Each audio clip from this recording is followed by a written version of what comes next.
Di sini saya akan membahas tentang fertilisasi, gestasi, partus, dan KB. Langsung kita mulai dari fertilisasi. Fertilisasi itu meleburnya sel sperma dan sel ovum yang akan menjadi zigot. Terjadinya itu di oviduk atau tuba fallopi. Di sini saya punya gambar sperma. Bagian-bagian sperma itu ada kepala, bagian tengah itu mitokondria, kemudian yang panjang itu ekor, kemudian ada leher, inti sel, dan akrosom. Kemudian saya punya gambar ovum. Bagian-bagian ovum itu yang warna agak ungu gitu corona radiata, kemudian yang biru zona pellucida, yang oranye gitu membran vitellin, yang di tengah itu inti sel. Proses fertilisasi. Gimana sih proses fertilisasi itu? Jadi berjuta-juta sperma masuk ke vagina. Sebagian banyak yang mati di tengah jalan. Matinya itu sebelum menuju oviduk. Umumnya hanya ada satu yang dapat menembus ovum. Sperma yang akan menembus ovum, kepala sperma yang mengandung akrosom akan menghasilkan hyaluronidase dan enzim akrosin. Hyaluronidase yang dihasilkan akrosom berfungsi untuk menembus corona radiata. Setelah sampai di corona radiata, sperma akan menembus zona pellucida dengan bantuan enzim akrosin yang dihasilkan akrosom. Kemudian dia akan berfungsi atau bergabung dengan membran vitellin yang akan membuat sel ovum berubah menjadi tinggi tegangannya. Sehingga sperma yang menempel di corona radiata akan mati dan zona pellucida mengalami pengerasan dan pelebaran, sehingga sperma lain tidak dapat menembus ovum. Setelah kepala sperma bergabung dengan membran vitellin, kepala sperma akan mengeluarkan inti sel, sehingga akan bergabung dengan inti sel ovum dan melebur. Selanjutnya kita bahas gestasi atau kehamilan. Kehamilan itu ada yang bisa lahirannya cuma satu anak doang, atau kita bisa ada yang anak kembar. Anak kembar itu ada kembar fraternal atau zigotik, atau juga kembar tidak identik, dan juga ada kembar identik atau monozigotik. Kembar fraternal atau zigotik itu terbentuknya zigot yang berasal dari sel telur yang berbeda. Terjadinya itu pada masa pembuahan terdapat dua sel telur yang matang, yang masing-masing dibuahi oleh sperma yang berbeda, dan masing-masing memiliki kantung ketuban dan plasentanya sendiri. Atau singkatnya itu, satu sel telur dan satu sel sperma melebur menjadi dua sel anak identik. Kemudian ada kembar identik atau monozigotik. Itu satu sel telur dibuahi satu sel sperma yang kemudian menghasilkan zigot. Proses terjadinya pada masa pembuahan, sebuah sel telur matang yang dibuahi oleh sebuah sperma yang membentuk zigote.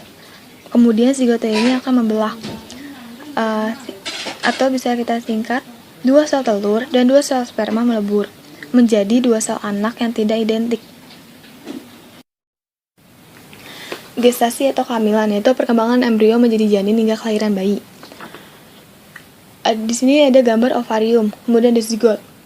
Setelah sperma dan ovum melebur membentuk zigot, zigot akan membelah menjadi 2 sel, 4 sel, 8 sel, 16 sel, 32 sel sampai membentuk menyerupai bola anggur atau morula.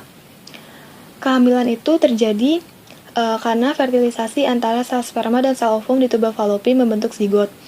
Zigot yang tertanam di dalam endometrium akan berkembang menjadi morula, blastula, gastrula, diferensiasi, dan organogenesis membentuk janin. Janin akan dilengkapi dengan korion, amnion, yoksa, dan allantois. Itu merupakan membran pelindung janin. Janin itu ada di rahim selama kurang lebih 40 minggu sampai siap untuk dilahirkan. Selanjutnya, persalinan. Yaitu persalinan itu proses kelahiran bayi. Proses persalinan ini dipengaruhi oleh beberapa hormon. Yang pertama, hormon estrogen, berfungsi untuk kontraksi uterus atau rahim. Kedua, oksitosin, untuk kontraksi uterus atau rahim sama seperti estrogen. Ketiga, prostaglandin, meningkatkan intensitas kontraksi uterus. Yang terakhir, relaksasin, untuk merelaksasi atau melonggarkan tulang panggul sehingga si bayi bisa keluar. Proses persalinan dibagi menjadi 3 tahap. Yang pertama, dilatasi serviks atau pelebaran leher rahim, atau juga kita biasa kenal dengan pembukaan. Serviks atau leher rahim dipaksa untuk melebar untuk memberikan jalan kepada bayi untuk keluar. Kurang lebih lebarnya itu 10 cm. Pembukaan terjadi dari pembukaan 1 sampai 10. Dilatasi serviks membutuhkan waktu selama 24 jam. Kemudian ada kelahiran bayi. Jika kepala bayi sudah melewati serviks, nanti bayi akan bergerak dibantu ibu dengan mengejan. dengan cara meningkatkan kontraksi otot dinding rahim dan perut, kemudian bayi akan keluar. Di persalinan juga ada kelahiran plasenta, yaitu ibu akan melakukan kontraksi uterus untuk mengeluarkan plasenta. KB atau keluarga berencana. Metode KB dikenal dengan nama kontrasepsi atau menggunakan alat kontrasepsi. Kontrasepsi berasal dari kata kontra atau menolak dan konsepsi, pertemuan sperma dan ovum. Jadi kontrasepsi itu pencegahan atau menolak bertemunya sperma dan ovum. Kontrasepsi ada beberapa metode.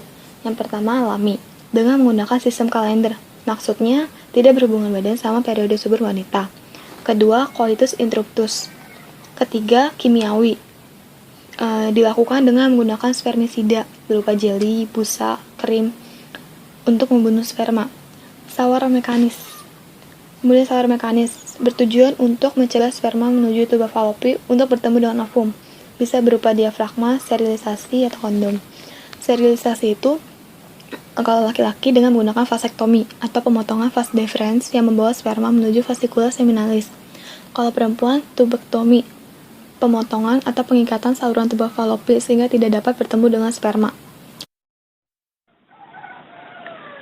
Pencegahan ovulasi dicegah menggunakan pil KB. Pil KB ini akan mencegah ovulasi dengan menurunkan kadar gonadotropin. Selain pil KB, ada juga susu KB. Susu KB itu alat KB yang tertanam di bawah kulit atau dikenal dengan implan. Kemudian ada suntik KB. Suntik KB berfungsi untuk menghambat ovulasi dan mengentalkan lendir yang ada di serviks.